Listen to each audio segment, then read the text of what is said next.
Hello, മിഥുചേട്ടന്റെ ഒക്കെ ഫോണിൽ range ഉണ്ടോ? ഉണ്ടല്ലോ. മിഥുചേട്ടന്റെ ഫോണും തരാവോ? എന്തിനാ? ഒരാളെ വളയ്ക്കാനാ. അല്ല, ഒരാളെ വിളിക്കാനാ, വേറെ ആരും അല്ല. എന്റെ ഹസ്ബൻഡ് പ്രകാശേട്ടൻ, പുള്ളി 2 ആഴ്ചയായിട്ട് ജോലി സ്ഥലത്താണ്.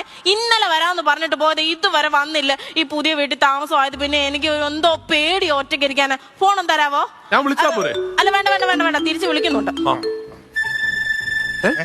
അല്ല, അപ്പൊ ആൻസർ ചെയ്യുന്നില്ലേ? ഞാനൊരു 10-15 തവണ അങ്ങോട്ട് വിളിച്ചായിരുന്നു. അതുപോലെ തന്നെ ഇങ്ങോട്ട് വിളിക്കട്ടെ. അല്ല, അപ്പൊ കാര്യം സംസാരിക്കണ്ടേ? ഹലോ ഹലോ, എത്ര തവണയായിട്ട് ഞാൻ വിളിക്കുക? എന്താ നിങ്ങൾക്ക് ഫോൺ എടുത്തിട്ട് മറുപടി പറഞ്ഞാൽ എന്താ? പിന്നെ ഞാൻ ജോലി സംബന്ധമായിട്ട് നിൽക്കൂല. നിങ്ങൾക്ക് മാത്രം എപ്പോഴും ജോലി. എന്റെ കാര്യം എന്തെങ്കിലും നിങ്ങൾ അന്വേഷിക്കുന്നുണ്ടോ? എന്റെ പൊന്നെന്തെങ്കിലും കഴിച്ചോ? കഴിച്ചോ? നീ വാ തുറന്ന് പറയാൻ കഴിച്ചോ? എത്ര തവണ ഞാൻ കണ്ണടച്ച് കാണിച്ചു, ഞാൻ കഴിച്ചില്ല.